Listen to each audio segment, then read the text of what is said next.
Hello po sa inyong lahat mga ka-crypto. Ako po si Pinoy Crypto Trader at sa video na ito ay atin pong pag-uusapan ang tungkol sa balitang ito kay Shiba Inu.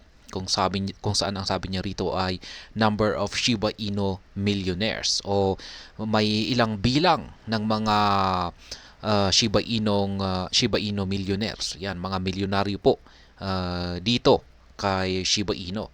Ay yan, fell from 1,200 to 423 and 3 months. Ayan, sa loob po ng nakalipas na 3 buwan ay umonte po yung bilang ng mga milyonaryo dito kay Shiba Inu.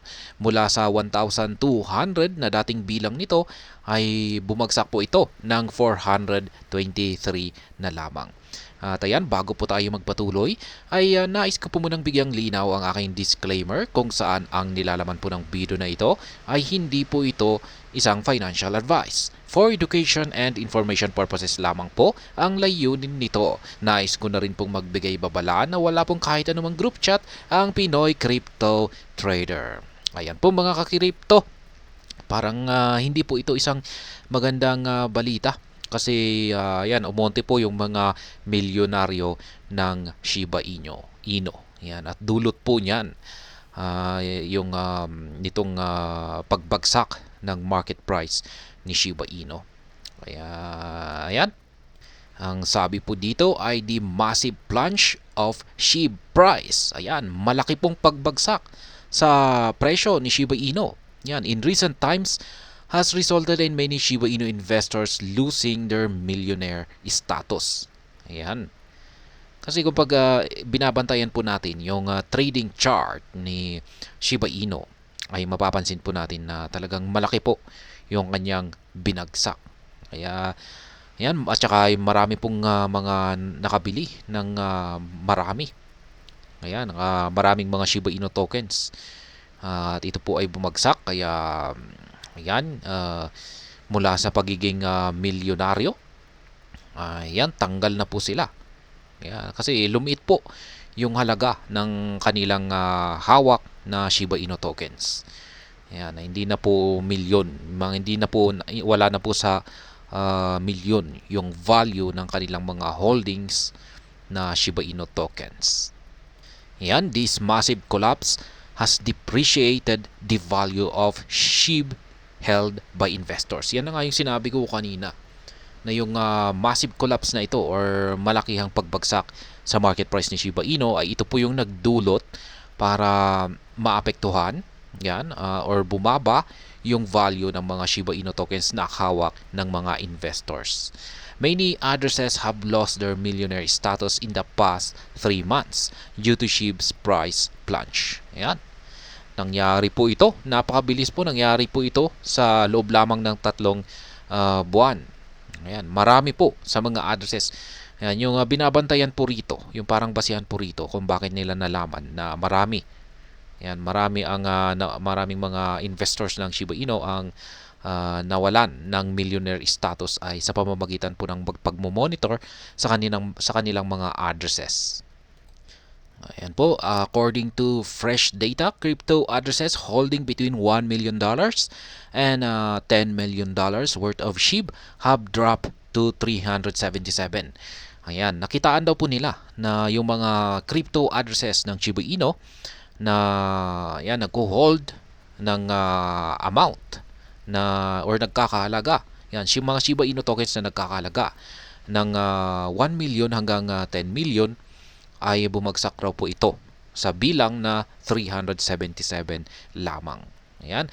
It is worth noting that in June, this figure stood at 1,157.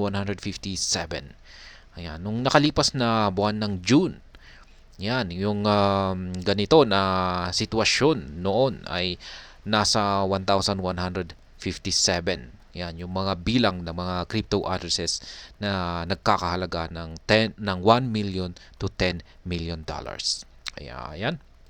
The massive decline in addresses holding at least 1 million SHIB can be attributed to the token's price dip. Yan na nga. Nagkaroon ng dip. Yan, or yung pero hindi po natin masabi kung ito na nga yung talagang dip. Yan. Basta ang ibig niyang sabihin dito ay yung pagbagsak. Many SHIB whales were forced to liquidate their positions in the Canine theme token following this intense selling pressure in the market. Ayan, may mga ilang mga whales yung hindi po nila kinaya na patuloy na i-hold yung kanilang Shiba Inu tokens. Kaya ayan, natakot po siguro sila na pwedeng mawala yung kanilang mga lahat ng kanilang mga investment dito. Kaya yung kanilang ginawa ay liniquidate nila or binenta na nila yung kanilang mga hawak na mga Shiba Inu tokens. Yan, maski at yan tinanggap naman po nila yung kanilang talo. Pero yan, dapat po nating malaman na hanggat hindi pa tayo nagsisell ay hindi pa tayo natatalo dyan kasi pwede pang bumawi yan kapag umakyat si Shiba Inu, kapag umakyat ang kanyang market price. Yan, pero yan na nga, may dalawang klase ng investors.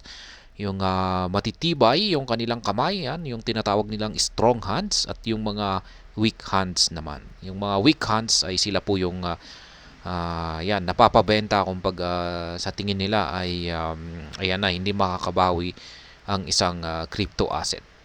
Kaya yan, ganyan po yung nangyari dito. Yung mga whales na nagbentahan, nag-liquidate ng kanilang positions or assets dito kay Shiba Inu ay sa tingin nila, nawala na po sila ng tiwala kay Shiba Inu. Or parang tingin nila ay hindi na ito makakabawi. Pero ayan, SHIB millionaires to increase when price spikes. Ayan, tama naman yan. Ayan, kung pag makakabalik yan, sabihin natin, yung mga dating milyonaryo na bago bumagsak ang market price ni Shiba Inu. Yan, kung pag makakabawi yung market price ni Shiba Inu at makakabalik ito sa dati nitong presyo, or baka mas aakyat pa ito.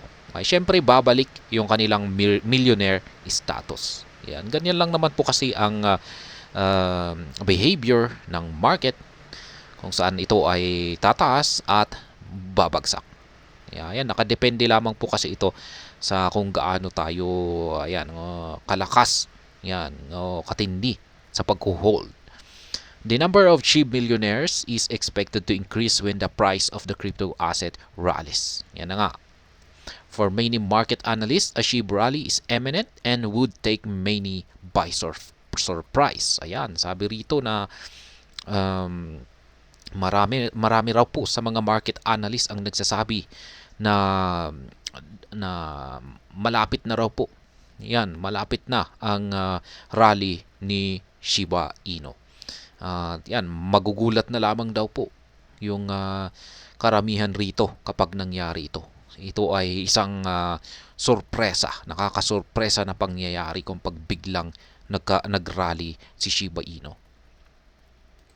This speculation is based on the anticipation surrounding the cryptocurrency's layer 2 blockchain Shibarium.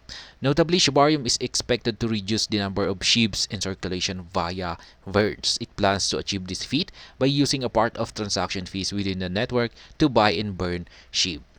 Ayan po yung speculation po na ito. Ayan, ang haka-haka po na ito, nakabasa po ito. Ayan, sa yung layer 2 blockchain solution ng Shibarium. Sapagkat matagal na po nating pinag-uusapan ang Shibarium, kung saan ay ito po ang pinakamalaking project or platform dito sa SHIB ecosystem. Yan, kaya malaki po talaga ang magiging impact nito sa market price ni Shiba Inu. Pero yun nga lang kasi ay nung ito ay na-release or na-launch noong August 16 ay nagkaroon po siya ng technical issue. Yan, nagkaroon ng problema. Pero yan, kung pag muli po nila itong ilalabas yan sa publiko or ang kanyang relaunching, ay yan, maraming nagsasabi na dito na makakabawi ang market price ng Shiba Inu. Kaya yan, ang ilan lamang po sa mga features ng Shibarium ay meron na po siyang built-in na burning mechanism. Yan, pag susunugin po niya ang Shiba Inu. Yan, kukunin po niya yung susunugin niya sa mga transaction fees. Kaya yan, napakaganda po talaga ng Shibarium. At ayan na nga, meanwhile, the team behind Shibarium is still making adequate preparations for its public relaunch. Ayan, talagang hinahanda po nila ang Shibarium sa ikalawang relaunching nito sa publiko. The Layer 2 network is currently running in private mode and has continued to record impressive feats including surpassing 50k wallets addresses. Ayan, naka-private po siya sa ngayon. Ayan, talagang dino-double check na po nila. Pero ayon po kay Ginoong Satoshi Kusama, ay ready na po ang Shibarium. Ayan, ayon po sa kanya, sa kanilang observation, ay normal na po yung operation nito. Dumaan pa ito sa mga upgrades. Kaya na-upgrade na po. Naayos na po nila yung technical issue nito. Kaya yan. Pero yung ginagawa nila ngayon, kung bakit hindi pa nila ito mailabas-labas sa publiko, ay talagang masusi nilang dino-double check ito para sila ay nakakasiguro na hindi na talaga ito magkakaroon ng problema. Kasi mukhang parang nakakahiya na po kung sa pangalawang beses na relaunching nito ay magkakaroon ulit ng problema. Ayan. Mukhang nakakahiya na po kapag ganyan. Kaya talagang dino-double check po nila para maging maayos na lahat ang operasyon nito. At ayan, hanggang dito na lamang po tayo sa balitang ito. Sana po ay inyong nagustuhan ang aking paliwanag dito. Kung inyo po itong nagustuhan ay pakiclick lamang po ang like button nito. Para naman po sa mga bago lamang dito, kayo po ay aking inaanyayahan para mag-subscribe. Pakiclick na rin po ang bell icon nito dahil ito po ang siyang magsisilbing notification nito sa mga bago kong videos na akin pong ina-upload sa aking YouTube channel na ito. Marami pong salamat sa panonood. Ingat po tayo lagi at God bless po sa ating lahat.